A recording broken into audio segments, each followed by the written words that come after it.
Welcome guys, that's me, Jannat. So I decide to read a book called Sky the Blue Fairy. So you'll see how can I read. That's all the places about of the fairy. There's a lot of them, but you can find them if you want to get one of the books.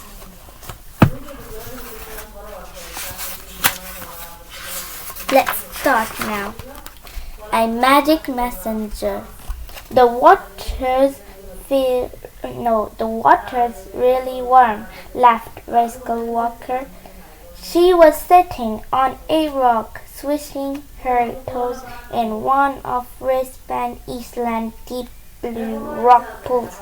Her friend Kirsty was looking for shells on the rock nimbly. Mind you don't slip, Kirsty, called Mrs. Tate. She was sitting far down the beach with Mrs. Walker. Okay, Mom, Kirsty yelled back as she looked down at her bare feet.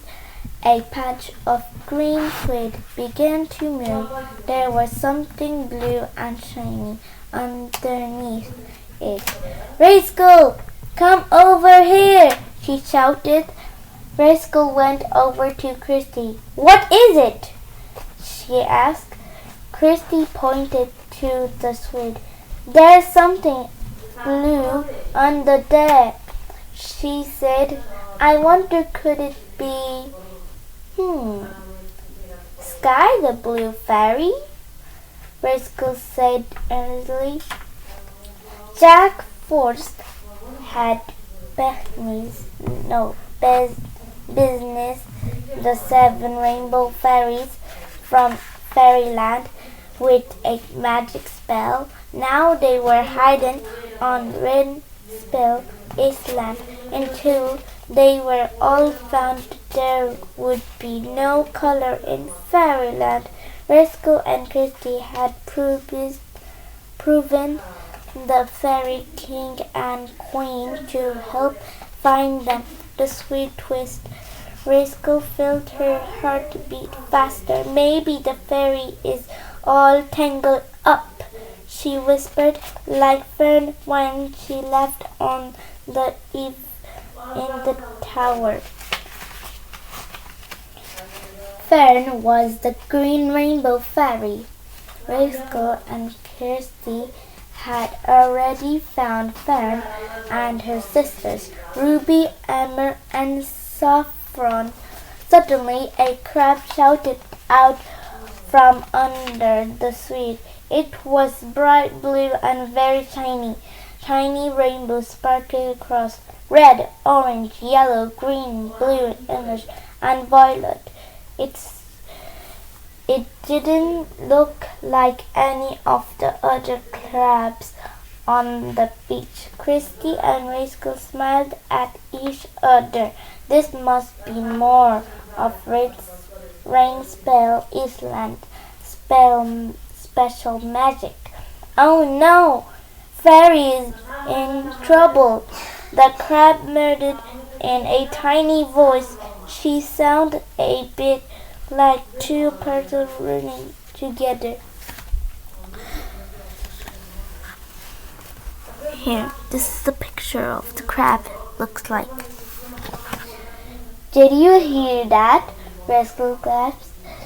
The crab stopped and peered up at the girls with his little snake eyes. Then he stood up on his back legs. What's he doing? Kirsty said in surprise. The crab pointed a cloud towards some rocks rooted along under the trees.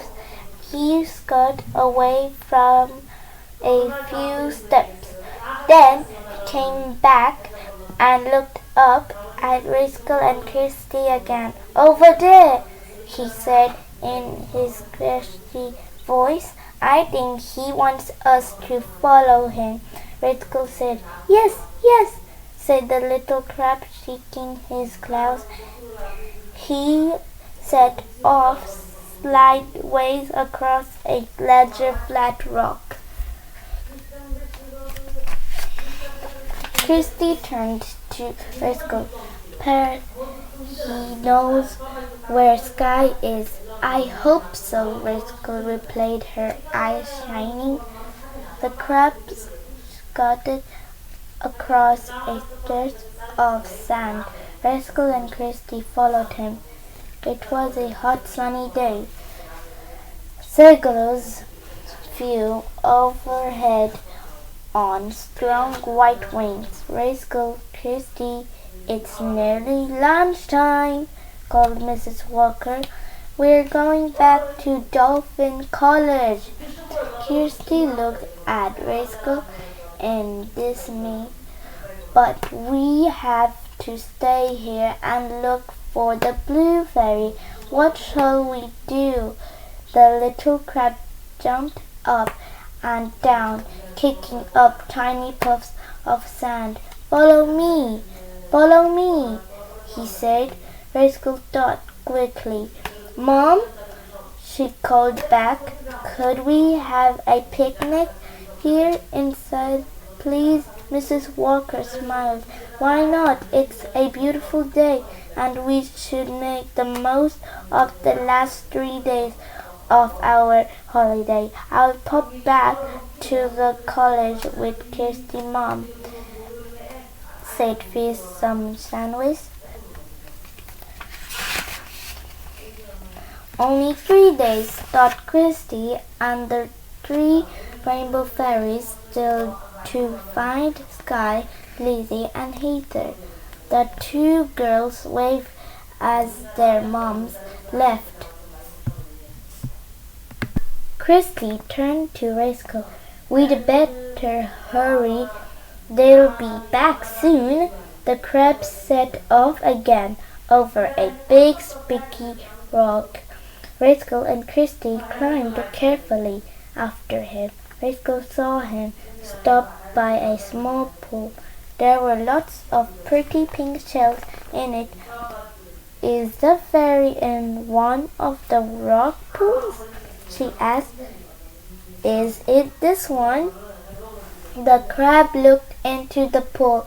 He scratched the top of his head with one claw, looking puzzled. Then he scratched away. "I guess not," Kirsty said. "What about here?" Rachel said, stopping by another pool. This one had tiny silver fishes swimming in it, but the crab shook his head. His claw shook at them and kept going. "Not this one either," said Kirsty. Suddenly Rachel spotted a larger pool. It was all by itself, right at the foot of the hill. "Let's try that one," she said, pointing. Kirsty ran over. The sky was reflected in the surface of the pool like a shiny blue mirror. Rachel caught up with her friend. She leaned over and looked into the water. The crab stood up behind them. His dark eyes wiggled like mad when he dipped his claw into the pool. "The water feels like lemon fairy," cried the little crab, lifting his claw out of the water. Blue sparks dripping off it and landed in the pool with a seize. The interpool was shiny with magic.